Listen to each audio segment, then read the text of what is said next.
Okay, so today we're talking about the early Italian Renaissance. This is the 15th century from 1400 to 1500. So we talked last time about 15th century Flemish right up in the north, and we're bouncing back down to Italy and looking at the 15th century here. Our historical context here is very similar to the 14th century Italian art. We basically just see this incremental development of a lot of these things. But it's here in the 15th century that we really have the beginning of what we call the Renaissance, the revival or rebirth of interest in the classical world of ancient Greece and Rome, and that includes everything from their art and architecture to their literature.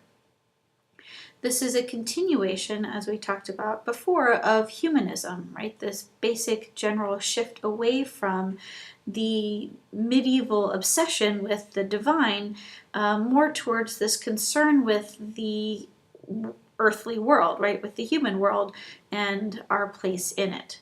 And so in art, this fuels this interest in what we call naturalism, basically this desire to accurately and proportionally depict the human body, the anatomy of the human body, and the space.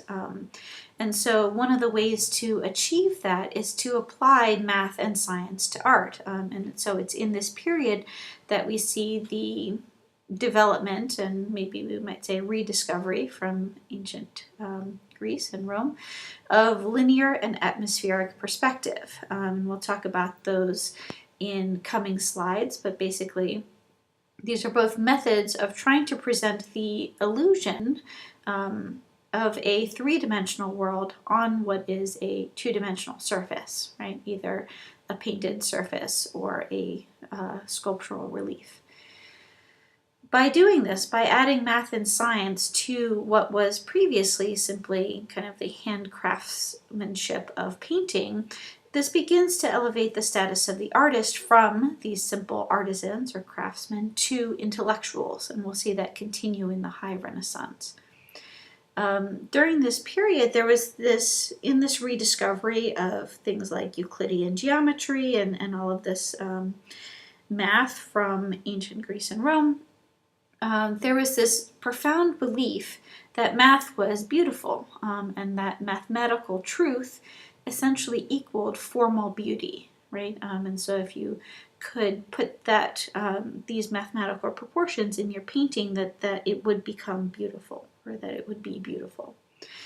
Another thing that is kind of quintessentially Renaissance is the conception of the painting's frame and surface as a kind of window onto the world, right? A window through which the viewer can perceive an inhabitable world, and basically it's to create a naturalistic, a realistic enough space, an illusionistic space, that you can imagine kind of walking through the window and being able to inhabit the world that you see, right? So this basically is one of the key kind of conceptual frameworks of Renaissance painting in particular.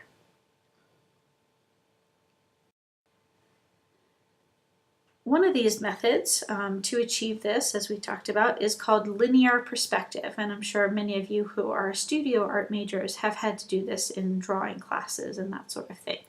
But basically, it's the idea that three-dimensional objects are rendered smaller the farther away from the viewer they're intended to seem on a two-dimensional surface. And then how much smaller is determined proportionally through a system of parallel lines called orthogonals that run from the edge of the two-dimensional surface and converge on a vanishing point. And basically that creates the system by which sort of things get mathematically proportionally smaller the further away they're supposed to be. And of course, they're not further away. They're all on this two-dimensional surface, but our eye reads them as further away. And that's because they're basing these mathematics on optics, on how your eyes work. So if we see in the picture in the lower left here, it's this hallway, right? And we understand that, in fact, the doors that are in the middle are not actually half the size of the doors that are to the right and left, right? That's not what's happening here. What's happening is that things that are further away from you appear smaller. And so basically what the artists are trying to do is create that sense of depth on a painted surface by making things proportionally smaller to make them appear as if they're further away. Another method of achieving this effect is called atmospheric perspective, although sometimes it's known as aerial perspective. And basically, it's, again, this way to try to create the illusion of three-dimensional distance on a two-dimensional surface by making objects appear blurrier and somewhat bluer the further away they are intended to appear, right? So basically, again, it's working on the concept of how optics work, of how your eyes work, especially if I don't have my glasses on. If someone is sitting in the front row of my classroom, their face is much clearer, right? I can see the sort of outlines of their face. If someone is sitting way far in the back, their face appears relatively blurry, right? And so that's just how your eyes work. And so they're trying to replicate that on a two-dimensional surface to make it seem like it's in 3 dimensions. And basically things that are very far away appear in this kind of neutral shade of blue because of the interference of the atmosphere of the air basically between your eye and that thing. And so that things that are meant to be really far away tend to be this kind of bluish haze, which I've shown you in this photograph and then on this kind of depiction here.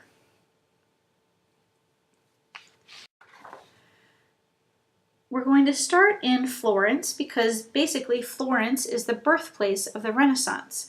It is a wealthy city-state, one of many in Italy, and so I kind of brought back our Italy map so you can see where Florence is and that it's a republic that is surrounded by other city-states, the Republic of Siena, the Papal States, the Kingdom of Naples, you can see is large at the bottom there, etc. Yeah, and then here's a sort of map of kind of the key sites in Florence. The main one in the center being the Duomo, the main cathedral, and the baptistry associated with it. And basically, this is this wealthy republic, right? They get their wealth through banking and other kind of mercantile activities, also the textile industry. And basically, it's sort of like an oligarchy, right? An elite group of very wealthy men essentially run the city. The Medici were kind of the wealthiest and most influential family. And they were also great patrons of the arts, right? Their goal was to establish Florence as a center of arts and sciences. So they build a library, they collect a lot of ancient art, and they surround themselves with artists and thinkers and poets and sort of everyone who is kind of intellectual in this period. So they become kind of one of the main patrons of art in the Renaissance, the early Renaissance. We're going to start, however, by looking at the Florence Baptistry. So basically, you can see in the upper left the Duomo in the background, and then this little octagonal building is called the Baptistry, and it's basically a separate building associated with the church that is primarily for baptisms. And that's because at this period, you weren't allowed to actually enter the church unless you were baptized. And so the baptistry, right, the area where you're baptized had to be a separate building. And so this little octagonal building is there. And then on the right, I've put in this dorky picture of my family going to see the Florence Baptistry in front of the doors of the Gates of Paradise that we're about to talk about. And I just wanted to sort of include that because I think sometimes it's easy for us to kind of forget that these are real places that you can visit and that a lot of this stuff really still exists. And so I just wanted to kind of inspire you to go see it yourself. It was very cool, even though it was a very, very rainy day that day. Okay, so we're talking about the baptistry that is part of the Florence Cathedral. And we're going to look specifically at a set of doors, the east doors, known as the Gates of Paradise. And they were basically this huge doors. They're about 17 feet tall. They're made of bronze, and they're gilded, right? So that's why they look like they have gold on them, because in fact they do have gold on them. And these were created by Lorenzo Ghiberti. Ghiberti was commissioned by the church officials around 1425 to create these new doors, and they actually are nicknamed the Gates of Paradise and widely known as that because Michelangelo, right, the Michelangelo, later claimed that they were, quote, so beautiful that they would do well for the gates of paradise, end quote, essentially the gates to heaven. And so that's Michelangelo is in fact the one who gave the name Gates of Paradise. Ghiberti was asked to create scenes from the Old Testament, and he basically broke it down into 10 panels that are very sort of neatly organized along this door. And we're going to look at one of these particular panels, the one that's kind of brought up in your book, and this is the detail here of Isaac and his sons. You can kind of see where it is in the overall scheme of the door. It's kind of the center of the left door. And we're going to take a minute and kind of zoom in and look at that one. Okay, so this is Ghiberti's Isaac and his sons, and I'm going to tell you a little bit about the story, and then we'll talk a little bit about what's going on in the image. So, if you don't know, the story of Isaac and his sons starts with Isaac, right? Who is the Isaac from Abraham and Isaac when Abraham is asked by God to sacrifice his only son Isaac. And so Abraham essentially goes and is about to kill Isaac, and then God is like, no, just kidding. Let's sacrifice this lamb instead. I believe you, that you will follow my instructions. So Abraham doesn't, right, kill Isaac, and Isaac grows up. And so this is that Isaac, the same one. He grows up, he marries Rebekah, and they have twin boys, Esau and Jacob. Esau is the oldest. He's a redhead, and he has sort of a lot of hair on his body, which I know is a strange detail, but it's important to the story.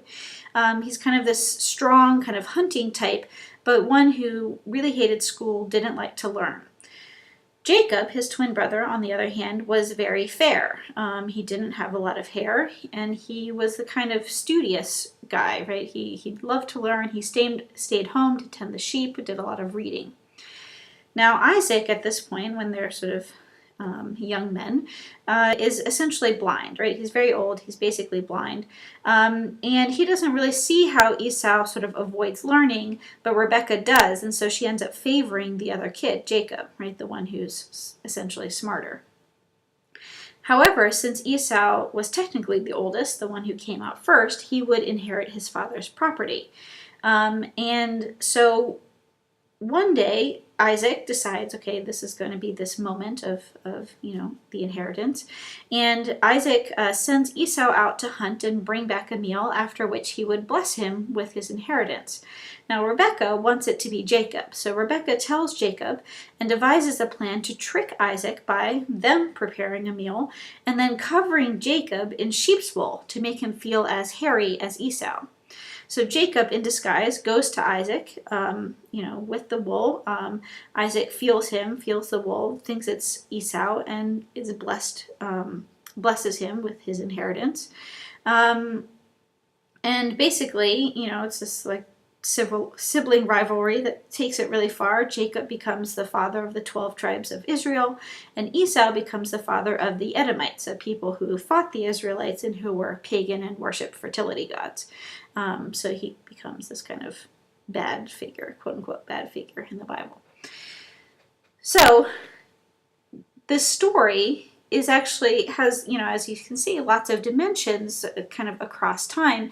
And these different episodes from the same story are depicted here within one scene, which is what we call continuous or simultaneous narrative. So on the left, you see these women in the foreground who are gathering for the birth, which is, I guess, happening in the far background on the left. In the middle, we see Esau sending Esau off with his dogs to hunt, which is, you see him going off under the tree in the far right. Kind of next to him, we see in the background Rebecca and Jacob scheming. And then in the foreground here on the right, we see Rebecca looking on as Isaac blesses the disguised Jacob. Yeah, so that's essentially what's going on. We see the same characters over and over again across the story. What's significant, however, also for us is the way that Ghiberti uses linear and atmospheric perspective to create this illusion of a three-dimensional scene on what is essentially a relief, a sculptural relief that's fairly shallow. So one of the things that he does is, of course, use linear perspective, and we can see in the orthogonals and transversals of the floor that the orthogonals all converge on this vanishing point to create the sense of space, right? And that the figures that are meant to be closer to us, that are in the foreground, are larger than the figures who are meant to be further away, right? And we understand that that's what that means, not that some figures are bigger than others, right? Another thing that he uses is kind of a sculptural version of atmospheric perspective. Basically, the figures that are meant to be closer to us are in greater relief, right? That means that they are come out more from the surface of the sculpture, and they have a lot of detail to them. And so you can see that again in the women on the left. Now behind them, over their shoulder, we see a very faint outline of Rebecca, presumably in the process of having the twins. And she is in much less detail and in much lower relief, right? She's basically just etched onto the surface, whereas the women in the front appear to be almost fully three-dimensional. And so this is basically, again, to replicate this idea that the further something is from you, the less distinct it is, right? The blurrier it is, and with less detail. And so he's basically created that in this method of kind of a sculptural version of atmospheric perspective. So he's applying, again, these ideas to not just painting, but in this case, sculpture. Another famous sculptor of this period is Donatello, and this is his famous David. Now, Donatello is one of the favored sculptors of the Medici, and this David was actually created for the Medici for the courtyard of their palace. What's significant about the David is that it is the first freestanding nude statue since ancient time, right? That basically during the Middle Ages, the nude is very problematic, right? Because there's whole body issues with the church, and that nudity was very often only used for, sinners like Adam and Eve or sinners in hell, that otherwise the figures would generally be clothed. Donatello reinvents the classical nude as an Old Testament figure. And who's the figure? This is David, the slayer of Goliath. So it's the David and Goliath story.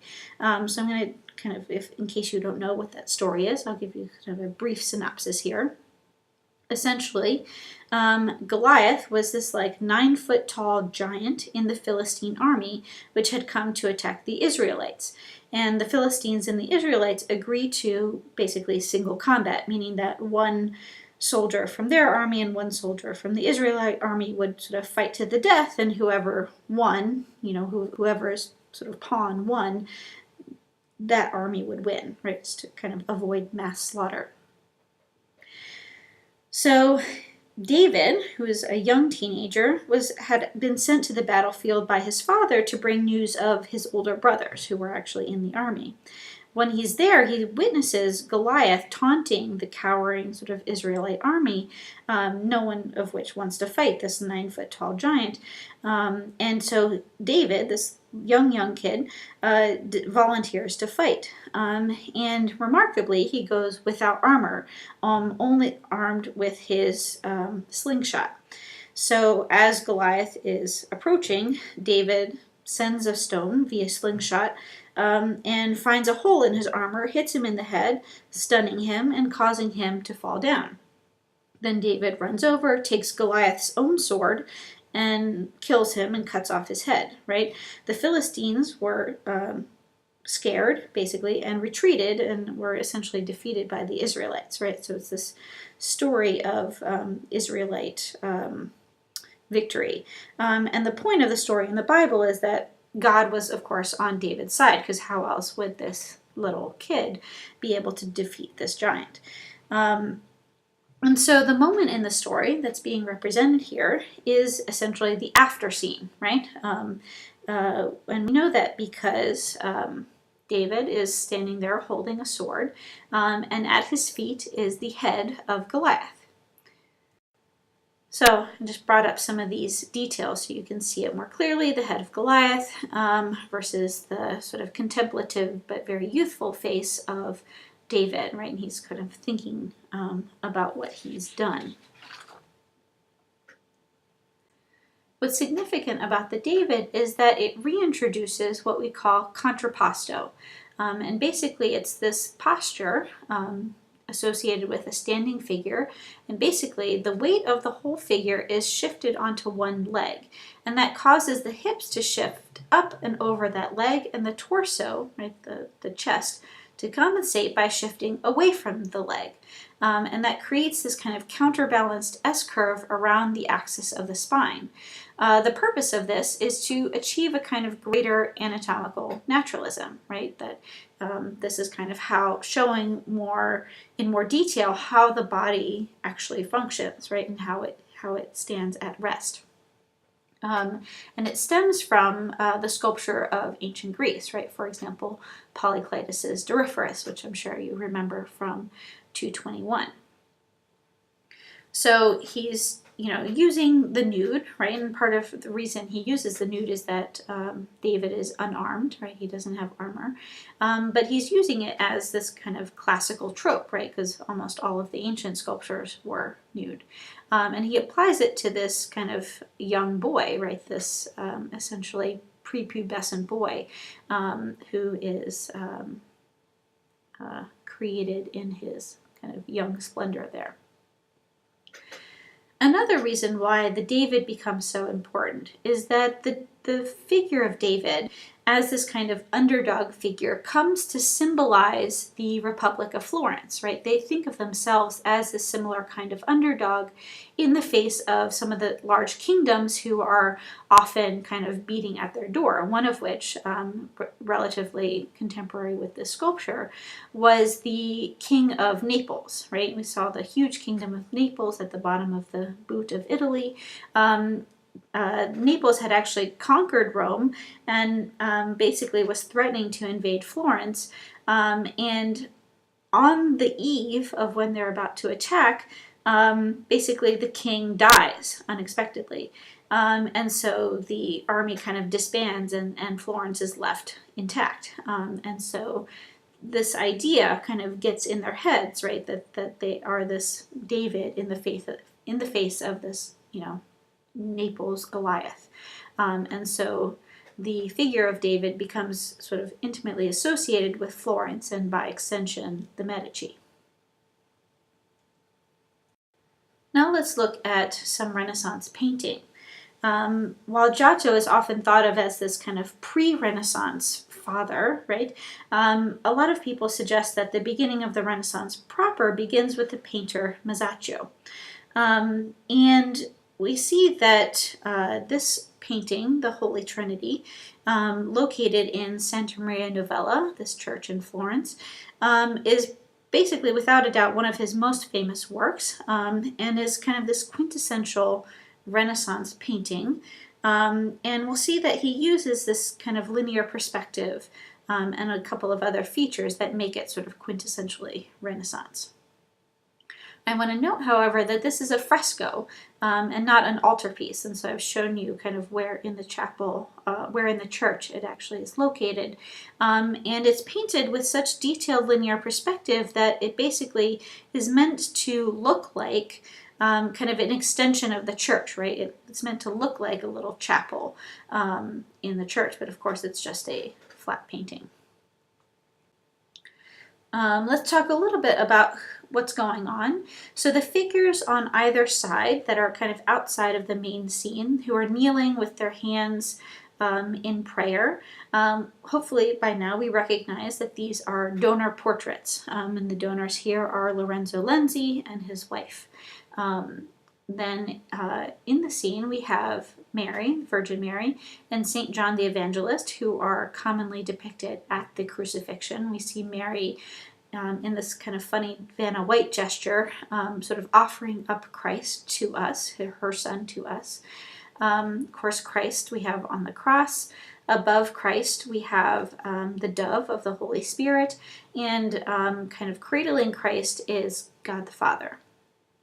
Down at the bottom, we have this skeleton that appears to be on an altar, and there's an inscription that reads in English, essentially, "What you are, I once was, and what I am, you will be, or you will become."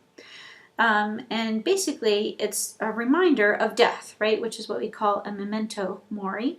And this is basically the suggestion that, you're living now, but soon you will die, and so while you were living, you should be a good Christian, right? That's essentially the message that is kind of being hammered in here. The main axis here of God the Father, the Holy Spirit, and Christ is basically what we call the Holy Trinity, which is a really important theological concept in Christianity. Basically, Christianity is a monotheistic religion, meaning that there is one God. However, there's three manifestations of God, right? God the Father, the Holy Spirit, and Jesus Christ. And so it's an important part of Christianity that those are really just manifestations of the one God, right? Because otherwise there would be three gods, and that would be too close to paganism. So the Holy Trinity as a concept is kind of what's being highlighted here.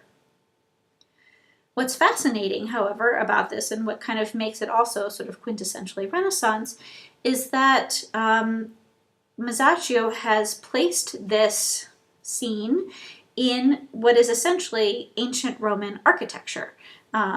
And so we see the Corinthian capitals on these fluted pilasters. We see a coffered barrel vault that is framed by these Ionic columns. And the whole thing, the kind of whole frame of the square with the arch in it, looks an awful lot like the triumphal arches of ancient Rome, for example, the Arch of Titus. And so these old triumphal arches were meant to, or were built basically to have parades of celebrating sort of victory walk through them, right? It's meant to be a kind of symbol of victory or a symbol of triumph. That's why we call it a triumphal arch. And basically by taking that idea and applying it to Christianity, Masaccio is sort of highlighting the fact that kind of Christianity has triumphed, right? That this idea is a victory as well, right? And so but nevertheless, using these sort of pagan symbols in this Christian art, it's showing how far from the Middle Ages we've advanced, right? That people are much more comfortable with this kind of imagery. And again, he uses very careful linear perspective, right? As you can see on the left here, the vanishing point is actually at the base of the cross. And that's because the height of an average Florentine man, which you see at the bottom there, would have been right at that point, right? Basically, he creates this image that the vanishing point is the eye level of a typical Florentine man who would have been about 5'9". The math is so exact that it's actually possible to calculate the dimensions of the fake chapel. We know that the span of the vault is 7 feet. We know the depth of the chapel is about 9 feet. And so you can see that it's been sort of recreated, right, how the space works. So all of that is very kind of carefully composed there. Another thing that Masaccio does is create what we call a triangular composition, right? Where basically all of the figures exist in this very stable triangle. and it's one that is so organized that even the colors are kind of organized. So if we start at the left, we see that Lorenzo Lenzi is wearing red, the Virgin Mary is wearing blue, although it's faded, and that goes up to the shirt of God the Father, which is red, and then back down on the robe of God the Father, which is blue, the St. John the Evangelist, red, and then the donor wife, which is blue, right? So this like red, blue, kind of highlights this triangle, and it's even continued in the coffers in the vault, right? So that these little squares also alternate red, blue, red, blue, red, blue. So all of this is, again, very carefully composed, very sort of stable, organized composition, and that's something that we'll see is very kind of typical of the Renaissance.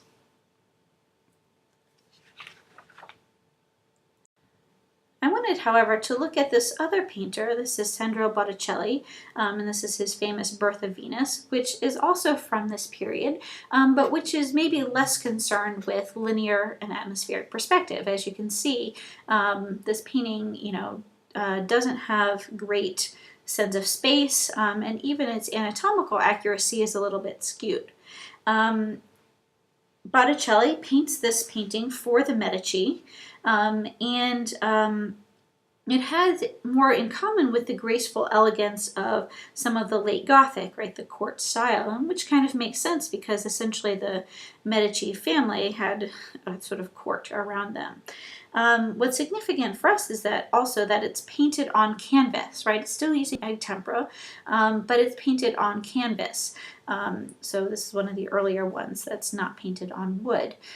It's only in the High Renaissance, by the way, that the technique of oil paint comes down from Flanders, right? At this point, in Italy, they're still using tempera.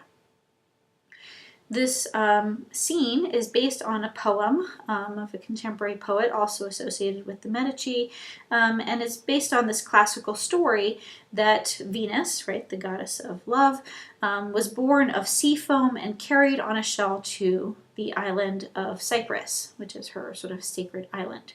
And basically, the figure on the left is Zephyrus, the west wing, who blows Venus to her island, and the figure on the right is the nymph Pomona, who runs to meet her and to throw a mantle over her shoulders. And the characteristics of his style is much more about sort of lightness and grace. The figures all seem to float. They don't seem to have kind of the weight of earthly figures.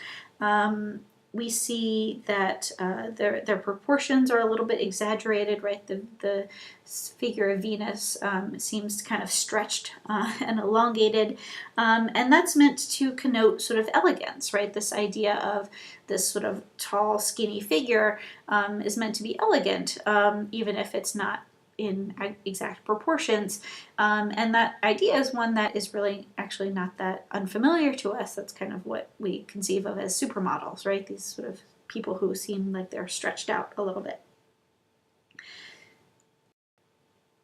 In fact, Botticelli gets the figure of Venus from a sculpture of Venus that was located or owned by the Medici, right? And this is what we call the Venus Pudica type, right? Meaning that she's sort of modest, she's covering herself.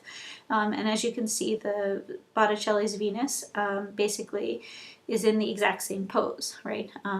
Down to the slight contrapposto of the leg of the Medici Venus, right? So he's looking to these classical sculptures from antiquity and trying to kind of replicate them, right? Which is one of the qualities of the Renaissance.